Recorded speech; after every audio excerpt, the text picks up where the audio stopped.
इस जाति बिरादरी पे मैंने जितनी बार भरोसा करा है ना, उतनी बार मेरे पीठ पे खंजर लगाए। वाले मुस्लिम है, मैं उनको बता देना चाहता हूँ कि आप शरणार्थी हैं और शरणार्थी बन के रहे। हिंदू ने कभी पहल नहीं करी। कभी आपने देखा हिंदू ने पत्थरबाजी करी है, या हिंदू ने किसी का हत्या कर दी है, या किसी हिंदू ने कोई असामाजिक कार्य करा है? पहल कभी हिंदू ने नहीं करी। होगा कि मेरे ऊपर 2-3 बार हमले भी हो चुके हैं, मेरे पास गोलियां भी चल चुकी हैं, पर प्रभु की जब तक इच्छा है, जब तक हम जीवित। दिल्ली के अंदर केजरीवाल की सरकार आई है, कितने सारे मतलब कि विधर्मी लोगों ने हमारे हिंदुओं पे अत्याचार करे, कितनी बहनों को बलात्कार का शिकार बनाया है, कितनी बहनों के छोटे बच्चों का शोषण करा है। कहते हैं ना, किसी को नशे की आदत होती है, तो मेरे को भी जो नशे की आदत है ना, वो समाज सेवा की आदत है। मैं एक समाज सेवी हूँ। मेरा जो भी दायित्व है, मेरे पास कोई पद नहीं है, मेरे पास दायित्व है। मैं विश्व हिंदू परिषद से जिला मंत्री हूँ, दिल्ली जैन समाज का अध्यक्ष हूँ। सचिन जी, आज आपका जन्मदिन है। पहली बात तो आपको जन्मदिन की हार्दिक मंगल कामनाएं, शुभकामनाएं। आज के दिन आपने एक मूवी दिखाई है, उस मूवी का उद्देश्य क्या है और वो मूवी कौन सी थी? साथियों, सबसे पहले आप सभी ने मेरे को जन्मदिन की शुभकामनाएं दी, उसके लिए बहुत बहुत धन्यवाद, आभार। मैं आपको बता देना चाहता हूं कि पहले भी हम बहुत सारी मूवी दिखा चुके हैं, केरला फाइल्स हो, कश्मीर फाइल्स हो, और भी जो भी हिंदुत्व के लिए मूवी होती हैं और जो इस देश के लिए एक मैसेज होता है, वो हम दिखाते रहते हैं। और जैसा कि आपने देखा होगा, साबरमती मूवी 14 तारीख को रिलीज़ हुई थी, 14 नवंबर को, उसको दिखाने का हमने प्रयास किया। और इस मूवी में ये संदेश है कि जैसे कि हमारे समाज के अंदर कोई वोट बैंक के लिए और कोई धर्म जाति के आधार पर हमारे हिंदुओं का खनन करता है, तो ये अत्याचार नहीं होने चाहिए। और कैसे मीडिया जो है, देखिए मीडिया जो होता है ना, वो एक, सब लोग उसको ना सच मानते हैं। तो मैं सबसे पहले तो मीडिया को ये संदेश देना चाहता हूँ कि आप जो कुछ दिखाएं, सत्य दिखाएं। अगर कुछ आपको सत्य दिख रहा है तो उसको छुपाने की कोशिश ना करें, उसको उजागर करें, जिससे हमारे आने वाली जनरेशन और हम सभी लोग आप पे भरोसा कर सके। आपने जो आज ये मूवी दिखाई है, ये जो गोधरा कांड हुआ था, ये 2002 में हुआ था।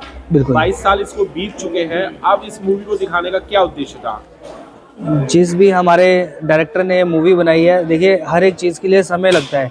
ये मूवी रिलीज़ हुई और हम लोगों के बीच में भी सच आया कि ये मूवी दिखाने का संदेश क्या था। उस सच को हमने अपनी जनता के बीच में रखा, क्योंकि सच सबको पता होना चाहिए और उसको अवगत कराना चाहिए। आपने अभी कहा कि मीडिया जो है वो अपना सही तरीके से काम करे, पर कुछ लोग ऐसे हैं जो मीडिया को खरीद करके काम करवाते हैं, उनके बारे में आप क्या कहना चाहेंगे? देखिए, आप हर तरीके के लोग हैं, पांचों उंगलियां एक जैसी नहीं होती, और पांचों उंगलियां अलग होने का भी आपको पता ही है कैसे होता है। कोई सच्चा होता है, कोई झूठा होता है ना, लेकिन हमेशा सत्य की राह ही सामने आती है। उस समय में आपने मूवी में देखा होगा कि एक मीडिया कर्मी ने कैसे उसको छुपाने की कोशिश करी, 2 बार उसको साइलेंट करने की कोशिश करी, लेकिन सच कभी छुपता नहीं है, वो सामने आता ही है।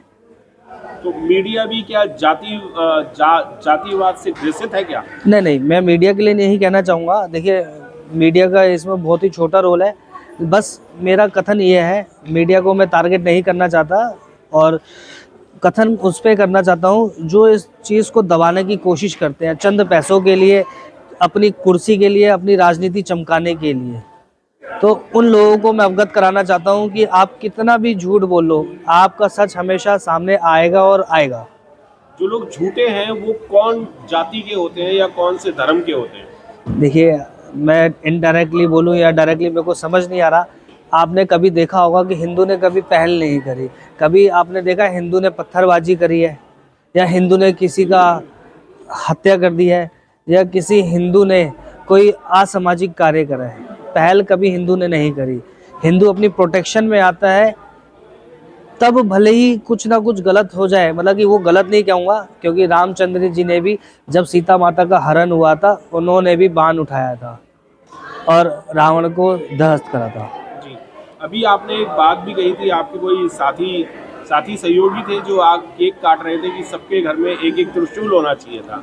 जब हम शांति के मार्ग पे चलने की बात करते हैं तो त्रिशूल की क्या जरूरत है? देखिए, शांति मार्ग पे चल रहे हैं और जब भी तो हम त्रिशूल रख रहे हैं, और जो त्रिशूल है वो गवर्नमेंट से मान्यता है, त्रिशूल की एक कॉन्फ़िगरेशन होती है, एक हथियार की, कि जो आप अपने घर में रख सकते हो। वो 4 इंची का त्रिशूल है, उसको कानून ने मान्यता दे रखी है और हम बिना कानून के कुछ भी नहीं करते। जी। भारत में एक अच्छी कहावत है, मजहब नहीं सिखाता आपस में बैर करना। हिंदी हैं हम, यानी भारतीय हैं हम लोग। बिल्कुल। तो उसमें हम अगर एक दूसरे से अगर मजहब के लोगों से प्यार करें तो शायद ये तलवार, तीर कमान, त्रिशूलों की जरूरत ना पड़े।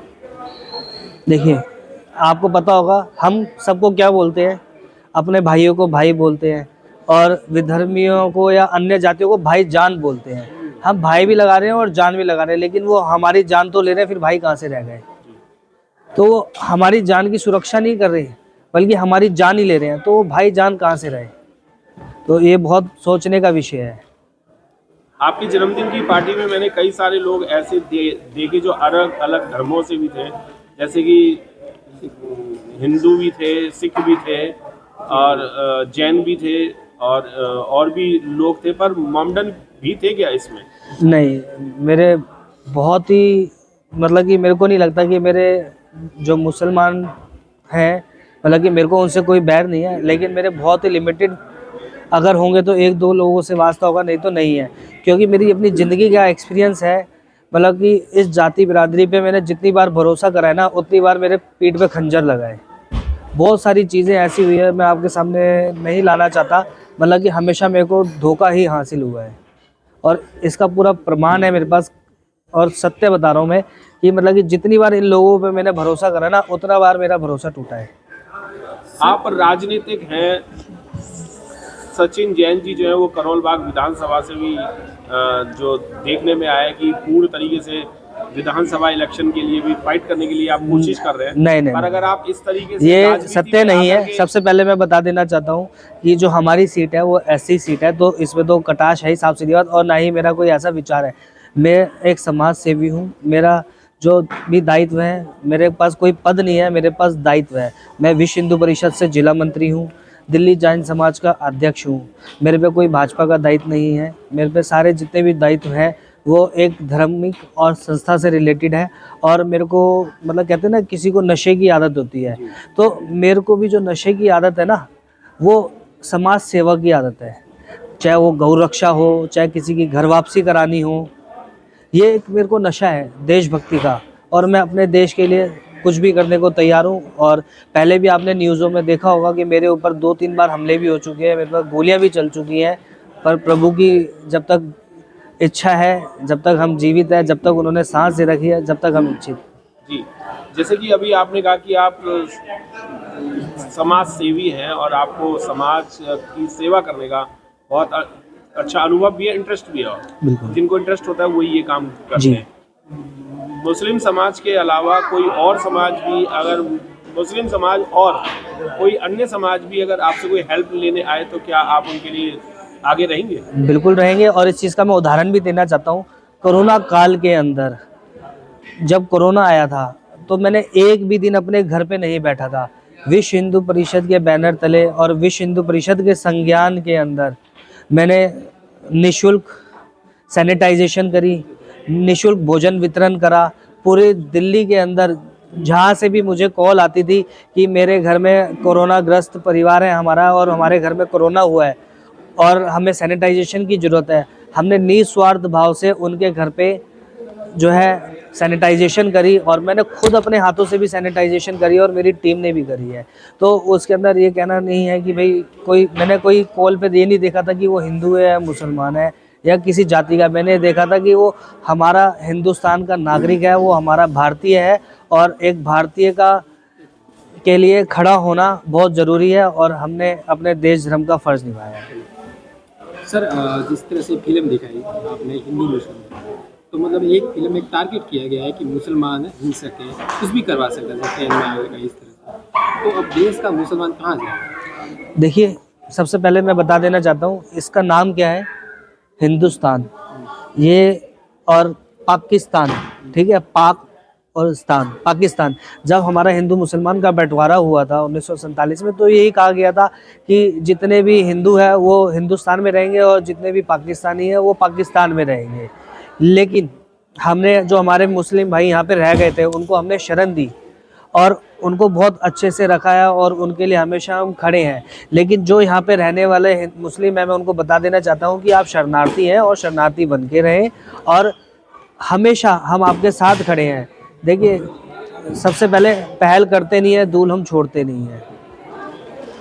और सवाल में अभी जवाब में आपने एक बात बोली कि हिंदू पत्थरबाजी नहीं करते, बिल्कुल, आपका इशारा किस ओर? देखिए आप खुद बताइए ना, आज तक कभी आपने सुना है, आप न्यूज़ चैनल चलाते हैं, आपने इतनी सारी न्यूज़ देखी होगी कि हिंदू ने किसी ने पत्थरबाजी करी हो, किसी का सर कलम करा हो? अभी तक के इतिहास के अंदर जो 2, 4, 5 सालों में ये चल रहा है, जब से दिल्ली के अंदर केजरीवाल की सरकार आई है, कितने सारे मतलब कि विधर्मी लोगों ने हमारे हिंदुओं पे अत्याचार करे, कितनी बहनों को बलात्कार का शिकार बनाया है, कितनी बहनों के छोटे बच्चों का शोषण करा है। क्या उसमें एक भी हिंदू था? क्यों नहीं था? क्योंकि आपके मजहब में सिखाते ही यही है, हमारे मजहब में तो नहीं सिखाते। हमारे यहाँ पे बहन बहन होती है, लेकिन आपके यहाँ पे तो बहन आपको पता ही क्या होती है।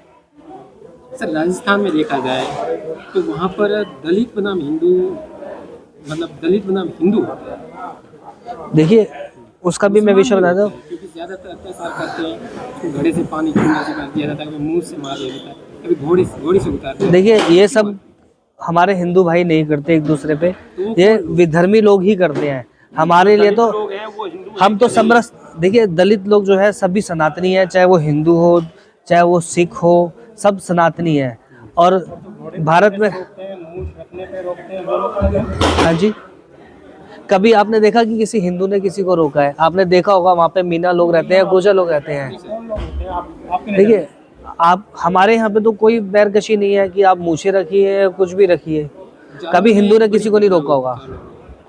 जालोर में इंद्र मेघवाल को जो स्कूल में घड़ा छूने से उसको मार दिया, ये तो वो तो हिंदू ही थे। देखिए हो सकता है वो हिंदू, पहली बात तो मेरे को उसके संदर्भ में नहीं पता, और जो नहीं पता वो मैं जानकारी नहीं देना चाहता और मैं कुछ गलत शब्द नहीं करना चाहता। आप आगे पूरे देश के भाईचारे के लिए क्या कहना चाहेंगे? देखिए मैं चाहता हूँ कि मेरा जन्मदिन का, एक तो मैं कोई मतलब कि पॉलिटिकल नहीं हूँ, सबसे पहले मैं एक संदेश देना चाहता हूँ कि मैं जन्मदिन इसलिए बनाता हूँ कि हमारा एक गेट टुगेदर हो सके और जितने भी सनातनी भाई हैं हम सब मिलके, एक प्रथा चली आ रही है जन्म दिवस की, उसको अच्छे से बनाएं और समाज में एक संदेश देने के लिए मैं अपना हर साल ऐसे ही जन्मदिन मनाता हूँ कि जितने भी हमारे सनातनी हैं एकजुट होके रहे। और आने वाले समय में जो हमें दिख रहा है, हमें अभी किसी ने बोला भी था भाषण में कि अल्पसंख्यक, आपको पता है जैसे कि आप बांग्लादेश में देख लीजिए, अफगानिस्तान में देख लीजिए, हिंदुओं की संख्या कितनी थी और आज कितनी रह गई है। हमारे बांग्लादेश में हमारे हिंदू भाई बहनों पे कितने अत्याचार हो रहा है। क्या कोई सरकार, किसी भी देश की सरकार चाहती है कि हमारे देश में ऐसे अत्याचार हो किसी पे भी? ये तो हमारे समाज को नहीं, हमारे देश को भी सोचना चाहिए कि हमारे देश में रहने वाला नागरिक सुरक्षित रहे। हमारा भारतीय नागरिक जो है ना हर तरीके से सुरक्षित है, तो दूसरे देश में हमारा भारतीय सुरक्षित क्यों नहीं है? हमारे यहाँ पे मुस्लिम सुरक्षित है, ईसाई सुरक्षित है, तो दूसरे देशों में, मुस्लिम देशों में रहने वाला हमारा भारतीय सुरक्षित क्यों नहीं है? Thank you. बहुत बहुत धन्यवाद।